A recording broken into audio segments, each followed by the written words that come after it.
बंगाल में, जहाँ पे भारत अपने quad partners Australia, Japan, America के साथ मिलके जो है वो military exercises, naval drills basically कर रहा है। और इसको फ्रांस जो है वो लीड कर रहा है। फ्रांस के कहने पे ये हो रही हैं।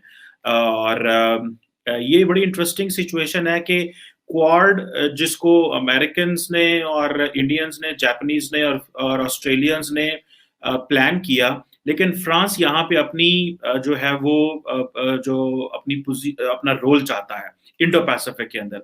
फ्रांस अपना रोल क्यों चाहता है, मैं इसके ऊपर भी डिस्कस करूंगा। और ये बड़ी इंटरेस्टिंग डेवलपमेंट है कि इस एक्सरसाइजेस में बेसिकली तो फ्रांस लीड कर और बाकी के पार्टनर्स हैं, लेकिन बेसिकली मकसद क्या है इन सारी एक्सरसाइजेस का, और जो मकसद जो है वो समझने की जरूरत है।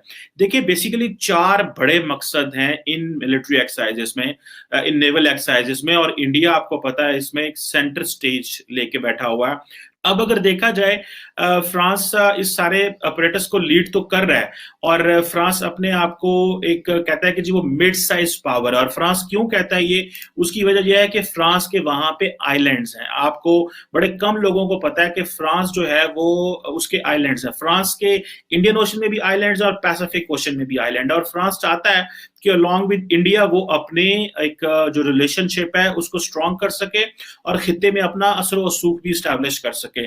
फ्रांस की अपनी भी तकरीबन 40% जो इंटरनेशनल ट्रेड है वो यहाँ पे है, इस रीजन में है। सो फ्रांस को जारी बात है इंडिया की इस हवाले से जरूरत है। इंडिया क्योंकि ऑलरेडी क्वाड का मेंबर था और क्वाड में इंडिया की बड़ी अहमियत है। सो फ्रांस की अपनी बायलैटरल रिलेशनशिप जो है वो बहुत मजबूत है इंडिया के साथ, जिसको मैं डिस्कस भी करना चाहता हूँ कि फ्रांस इन नेवल ड्रिल्स के साथ एक स्ट्रॉन्ग जिसे आप कह लें कि रिलेशनशिप फ्रांस का बनता है। और ये जो रिलेशनशिप है इसको जब मैं आपको बताऊंगा तो आपको समझ आएगी कि फ्रांस ने और इंडिया ने किस तरह अपने आप को इतना करीब कर लिया है। एक तो जारी बात है कि 36 राफेल एयरक्राफ्ट की डील 2016 में हुई।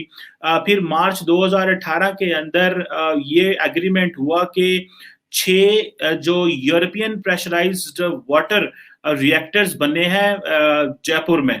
और if I am not wrong, ये एक साइट है जहां पे ये रिएक्टर्स बनने हैं। इसके साथ साथ दोनों ममालिक की इकोनॉमिक कोऑपरेशन भी बहुत ज्यादा है, और दोनों ममालिक ने अपने जो इंटरेस्ट हैं उसको अलाइन भी किया हुआ है। और अगर देखा जाए तो जो बायलैटरल इकोनॉमिक रिलेशन है वो तकरीबन 12 बिलियन यूरो के हैं, 12 बिलियन यूरो के।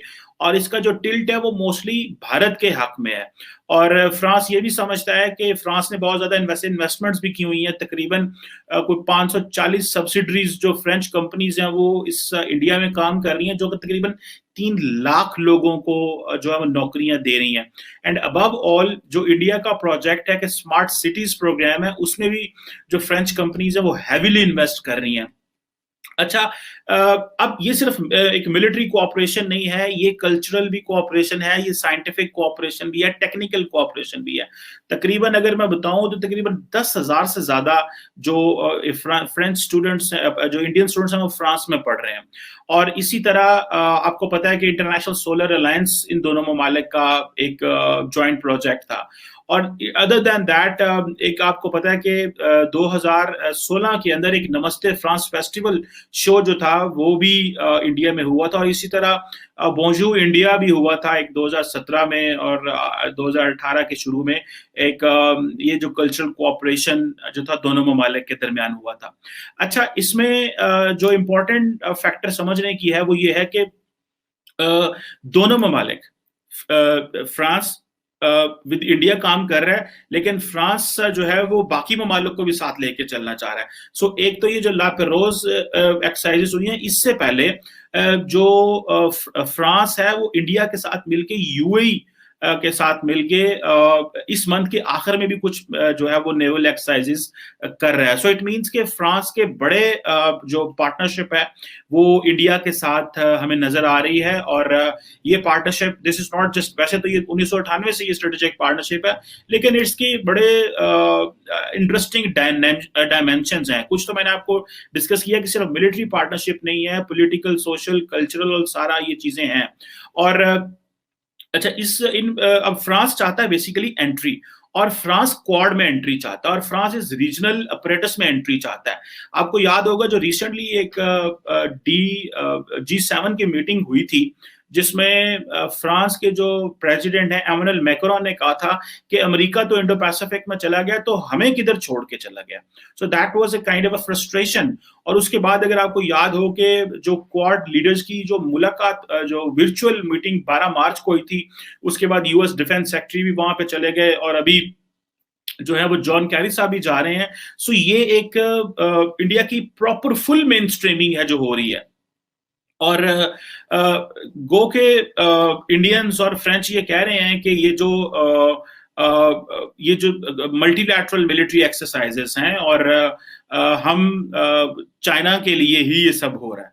ऑब्वियसली और तो कोई इसमें पार्ट है नहीं है जिसके लिए ये सारा हो रहा है। सो इंडिया ये समझता है कि this is the right time to ये सारी सिचुएशन को कैश इन करने का। एक तो India does have a potential to engage, सिर्फ ये नहीं है कि इंडिया जो है उसको चीजें दी जा रही हैं, उनके पास पोटेंशियल भी है, because there is a lot of society बहुत बड़ी है, इकोनॉमी भी फ्लरिश कर रही है, फिर वो ग्रो भी कर रहे हैं। तो वो इनिशियली तो ये कहते हैं कि जो चाइना की इलीगल मैरीटाइम जो टेरिटोरियल क्लेम्स हैं साउथ चाइना सी में और ईस्ट चाइना सी में, हम उनको देखेंगे। लेकिन ये भी एक डायमेंशन है कि इंडिया इन बड़े सारी पावर्स के साथ इंगेज करके, पर्टिकुलरली फ्रांस और क्वाड के साथ, तो अपना वो जो एक क्लाउट है उसको स्टैब्लिश कर रहा है। और इंडिया यहाँ पे ये है कि इंडिया ने अपने आप को ऑटोनोमस रखा हुआ है। जब इंडिया अपने आप को ऑटोनोमस रखता है तो इंडिया को एक टेक्निकल एडवांटेज मिल जाता है इस ऑटोनॉमी का, क्योंकि वो अपना मिलिट्री इक्विपमेंट हर जगह से ले रहे हैं। और इस खित्ते में अगर किसी को जगह चाहिए, सर्वाइवल चाहिए, तो वो भारत ही है जो सर्वाइवल देता है। सो ये जो एक इन्फ्लुएंस है, ये बहुत स्ट्रॉन्ग इन्फ्लुएंस है। और मैं समझता हूं कि अगले आने वाले कुछ सालों में जिस तरह कोई 50 साल का ट्रांस अटलांटिक पार्टनरशिप और जो एग्रीमेंट हुआ था पूरे यूरोप का और अमेरिका का, इस तरह का एक एग्रीमेंट जो है इस खित्ते में होने जा रहा है। और फ्रांस अपनी नेवल कैपेबिलिटी भी शो करना चाह रहा है। फ्रांस के पास जो एक न्यूक्लियर पावर्ड जो एयरक्राफ्ट कैरियर है वो भी इस खित्ते में मौजूद है।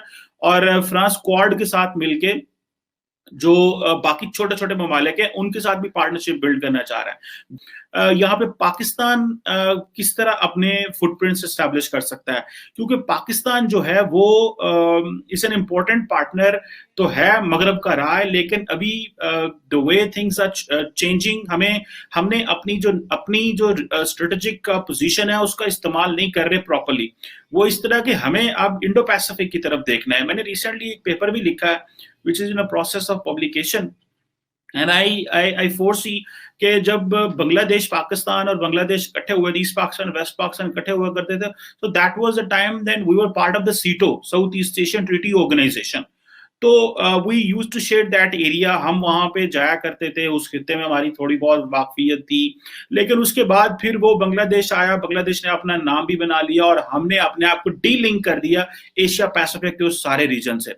अभी हमें अपनी एक ब्लू इकोनॉमी पॉलिसी भी है पाकिस्तान की, जिसको हमें अगर प्रॉपर्ली मटेरियलाइज करना है।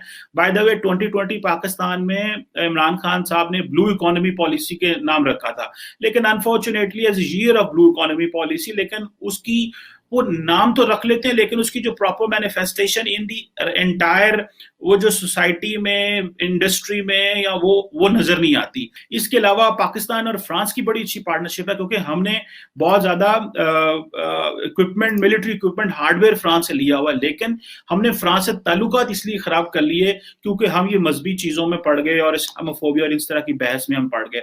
सो I think this is the right time to look into it कि अगर फ्रांस जो है वो इंडिया के साथ तो एक स्ट्रेटेजिक कोऑपरेशन शेयर कर रहा है, तो हम जितने भी जो यूरोपियन और वेस्टर्न ममालिक हैं, पर्टिकुलरली नेटो, इनके साथ वन बाय वन एंगेज होने की ज़रूरत है। और हमें थोड़ा बाहर ग्लोबल सोचना पड़ेगा, अगर हम इस तरह की नेवल एक्सरसाइज़ेज़ का हिस्सा बनना चाहते हैं और इस तरह इस सिस्टम का हिस्सा बनना चाहते हैं।